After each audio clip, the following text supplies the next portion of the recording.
akan masuk ke undang-undang ya, di pasal 299 lah, 288, 218, 318, apapun pasal itu saya bukan ahli hukum. Tapi tadi yang disampaikan Mbak Bibi itu jelas, baca pasal itu kayak baca Quran, nggak boleh cuma satu ayat, baca urutannya dari atas sampai ke bawah, jadi tahu konteks.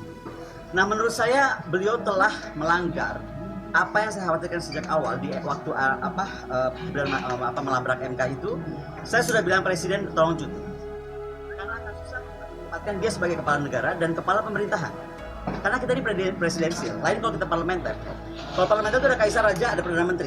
Makanya kaisar raja itu hanya terima yang non politik, ya kan, yang politiknya dijalankan oleh perdana menteri. Tapi di presidensial, seorang presiden itu memegang dua-duanya, sebagai kepala pemerintahan, sebagai kepala negara. Apa yang menjadi tolak ukurnya dia menjadi presiden yang benar?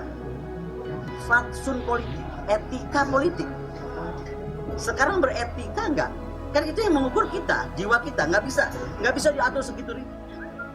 Makanya etika politik itu menjadi sangat penting, dan itu kenapa kata-kata saya dari awal fatsun politik, saya dosen politik kok, gitu kan. Jadi presiden ini sekarang dia lupa ada etika politik yang dia langgar, dan ketika etika politik dia langgar itu menjadi hukum terberat dalam sebuah sistem demokrasi, ya kan.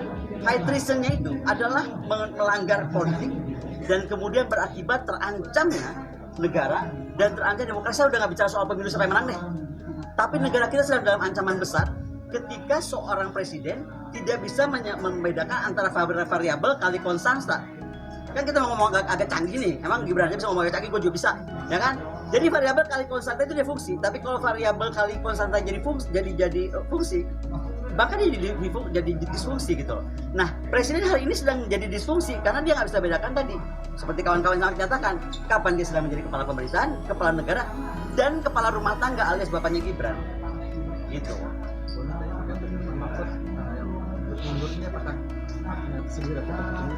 Saya nggak tahu, tapi kalau saya jadi presiden ya, saya garing diri saya aja. Ketika menteri saya mundur, saya nggak akan cuma ngomong, oke, saya hargai mau mundur. Saya refleksi dong, kenapa dia mundur? Oh iya ya, oh ternyata aturannya kalau mau maju itu harus mundur. Lalu saya aturannya sebagai presiden tadi yang udah limbung nih, membedakan posisi antara kepala pemerintah atau kepala negara, ya harusnya dia mundur. Itu kan menurut saya harusnya begitu. Kembali ini masalahnya ke fatsun politik, etika, moral. Jadi kompas kita tuh jangan cuma legal. Kita boleh aja segala macam dilegalkan, tapi legitimate nggak? Legitimasinya tercapai nggak? Itu yang terjadi hari ini. Itu kenapa begini ya, tadi malam tuh saya diundang oleh calon paslon pemenang bahwa udahlah Bu Koni nggak usah terlalu keras, bahwa dipastikan 02 akan menang dalam satu putaran, kan? Dipastikan satu putaran, dipastikan ini untuk hanya tinggal 19 hari, ya sudahlah, maksudnya terima saja begitu.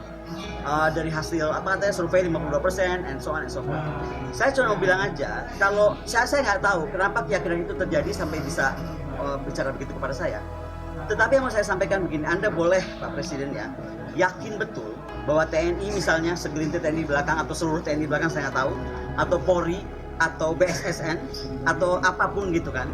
Tetapi how far can you go Mr. Presiden? Karena tadi ya, kita tuh logik aja, Vox Populi Vox Dei, satu tentara sekarang atau Polri itu menghandle 632 orang Indonesia.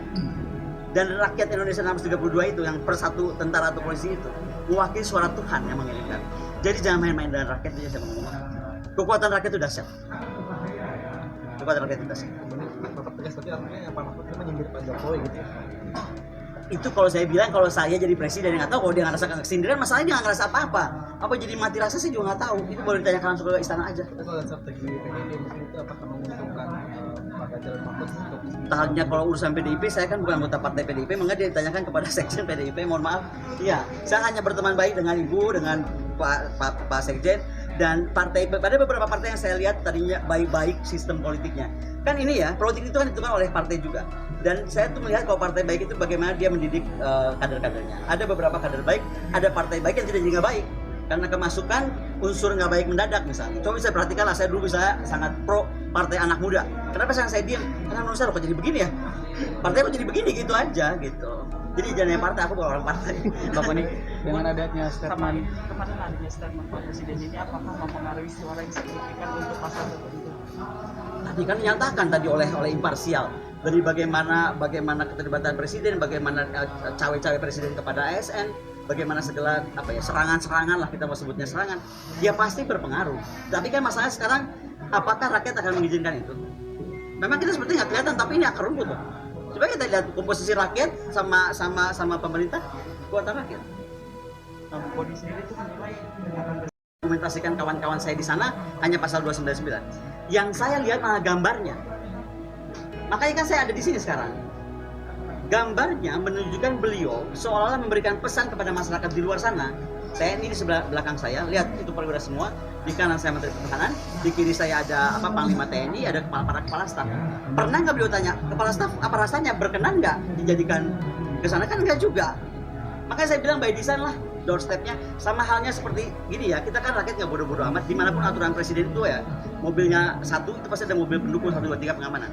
Percaya nggak mobilnya mogok kemarin itu dia jalan kaki, itu kan tebar persona banget. Udahlah, udah nggak waktu tebar persona kayak gitu, rakyat kita tuh nggak bego-bego amat gitu loh. Jadi untuk apa? Jadi juga wartawan adalah kok dia mau jalan-jalan sendiri, biar jalan sendiri, jemput sendiri, ngapain juga di foto-foto. Oke ya, mangga. Ya, memang dari awal Presiden Jokowi mengatakan bahwa dia akan cawe-cawe dalam Pilpres 2024. Hal ini menuai kritikan dari banyak orang, dari Yusuf Kala, dari Ibu Koni, dan masih banyak tokoh-tokoh nasional yang lain yang juga memberikan perhatian atau komentar terkait dengan cawe-cawenya Jokowi pada pemilu 2024 ini. Saya rasa ini sesuatu hal yang tidak baik untuk seorang presiden turun untuk campur tangan di dalam uh, mengarahkan suara. Dari sini kita lihat bahwa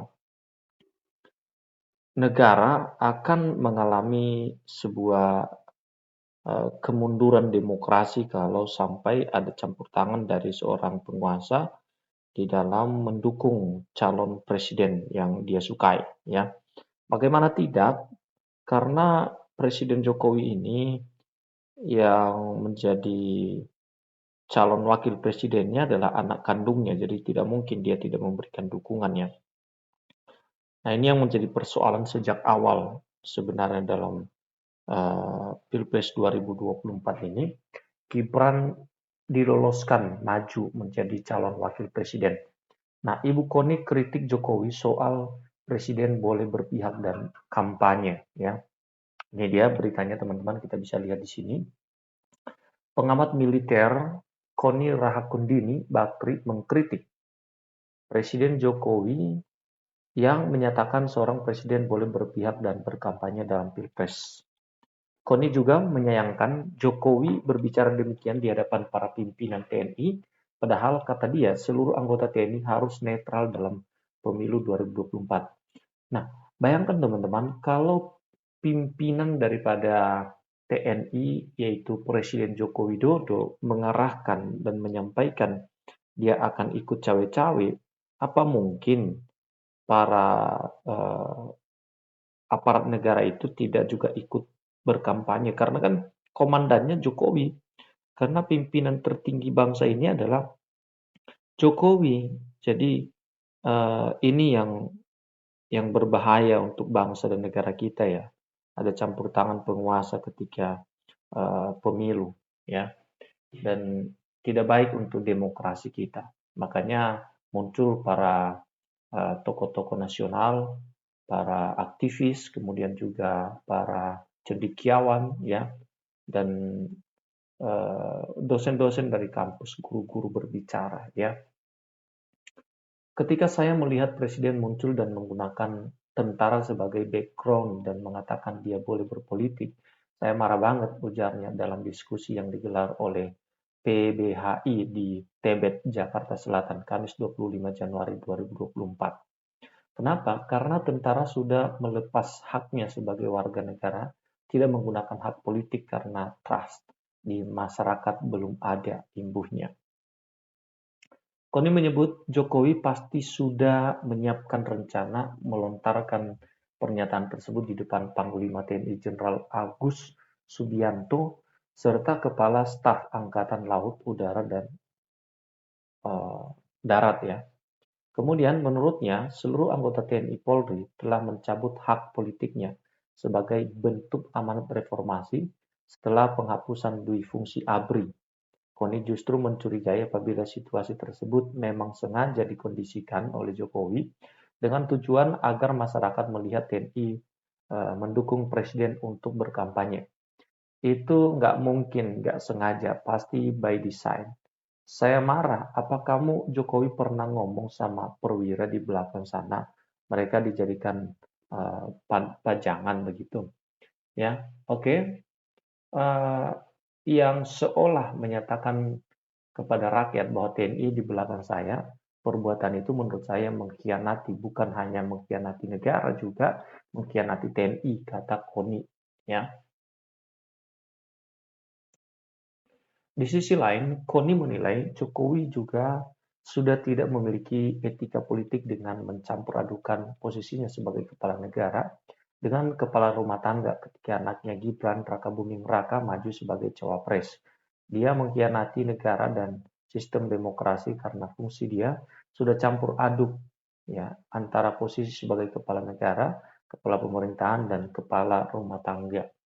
Jokowi sebelumnya menyatakan seorang presiden boleh memihak dan berkampanye dalam pemilihan presiden asalkan mengikuti aturan waktu kampanye dan tidak menggunakan fasilitas negara. Pernyataan tersebut disampaikan Jokowi di hadapan Menteri Pertahanan Prabowo Subianto yang juga Capres nomor urut 2 serta Panglima TNI Jenderal Agus Subianto.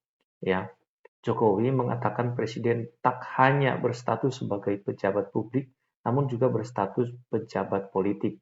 Presiden itu loh, kampanye boleh loh, ya berkampanye.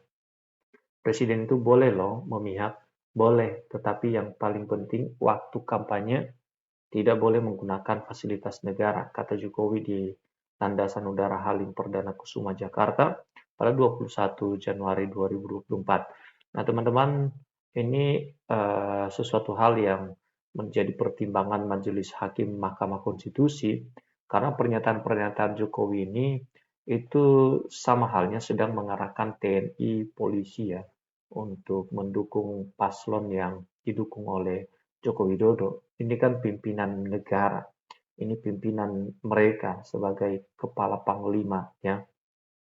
Kepala panglima adalah presiden dan bawahannya ada tentara dan ada polisi dan semua instruksi, semua kuasa ada di tangan dia. Jadi tidak bisa dibantah. Nah, itu sebabnya